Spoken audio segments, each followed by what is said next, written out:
Assalamu alaikum children. So we are doing the subject verb agreement chapter, okay, today. First of all, what you all need to understand is what is subject verb agreement? What are we going to do in this chapter? Here, let's take a sentence, okay, a usual normal sentence, right? In this sentence, a subject, verb and an object is a must. Especially a subject and a verb is compulsory for it to become a complete sentence. Right? So there's another thing. According to the subject, the verb will differ. If the subject is singular, the verb also must be singular. That means the subject and the verb must agree. So, in this chapter, we are going to see, right, how a subject, right, and a verb, that is, how a verb agrees with the subject, okay. So I can say I have taken a blank presentation file here, right. In this I'm going to explain to you all about this subject verb agreement. First of all, you all need to understand something. As I said you, the very first rule of a sentence is singular subjects take singular verbs, right. Now let's take first of all verbs. Verbs, children, right, can be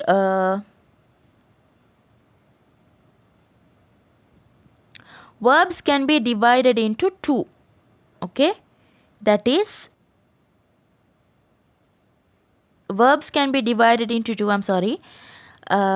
verbs can be divided into two as action verb, action or main verb you call them, right, action or main verb, and the next one is auxiliary verb, and the next one is auxiliary, auxiliary, auxiliary or helping verb, right. These are the two types of verbs. Now in this, I'll write that again, auxiliary and helping verb, okay. Auxiliary or helping verb. So these two types of verbs are the ones we are going to focus on. All the verbs we learn are categorized into these two only. This is the very first category of verbs, the classification.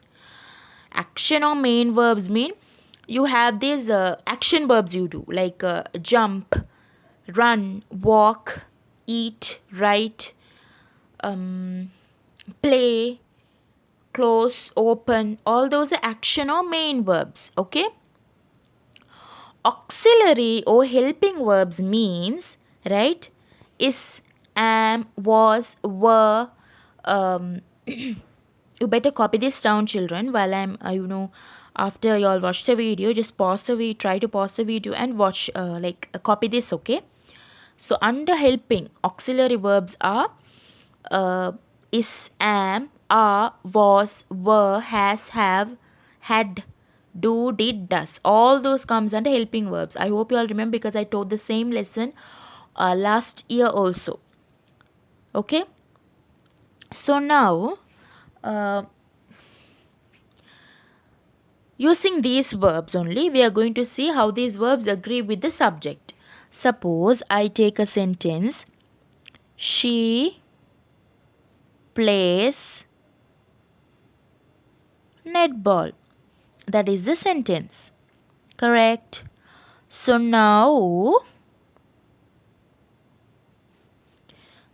we are going to see first of all we identify the subject. She is the subject, okay, and then we identify the verb. Plays is the verb.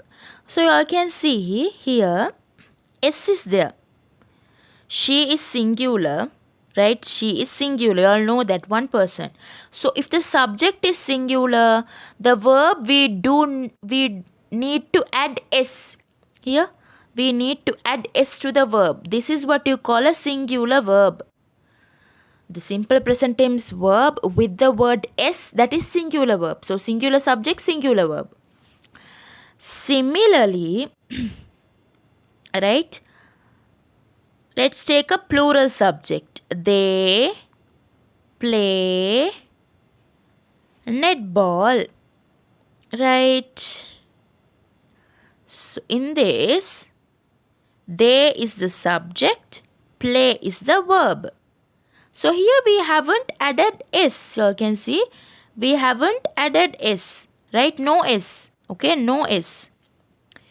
No s. Remember? No s. Okay? We don't add s because the subject is plural. The subject is plural. Remember, if the subject is plural, we do not add s to the verb. So these verbs are called plural verbs. Right? Similarly, now let's take let's see with the helping verbs. Now play is a main verb or action verb. Let's take the helping verb, auxiliary verb. Okay? Auxiliary verb, she is playing. She is playing. This is a auxiliary verb. This is auxiliary, helping verb. Okay? This is the verb, that is a helping verb, and this is the subject. Okay?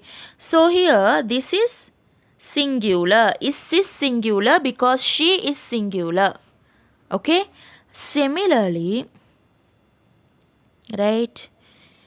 Suppose I write they, then the plural helping verb are. The plural helping verbs are, right? Were, have, all these are plural helping verbs. Okay, you need to remember, if the subject is plural, you put plural verb. Okay, similarly, now there's another instance. As I told you, singular subjects take singular verbs, but there's a special situation for the pronoun I. I am. Okay, we are talking about the helping verbs. I am, I was, right? But when it comes to has and have, I takes have. Remember this, okay? This is a rule. And I do. When it comes to do and does, does is used for singular subjects. But even though I is singular, there's a rule, according to the rule of English, I takes have, the plural verb have, and the plural verb do. And also for the action verbs like play, we do not add s when the subject is I, because even though I is singular, we consider it like a plural. When we write action verbs, main verbs like play, jump, we do not add s. Okay, so I'll better pause this video and write these notes soon. Okay, all the things I have given here. So that is all the lesson for today, children. We are going to talk about 7 rules regarding subject verb agreement on your next lesson, that is on Wednesday. Okay, thank you.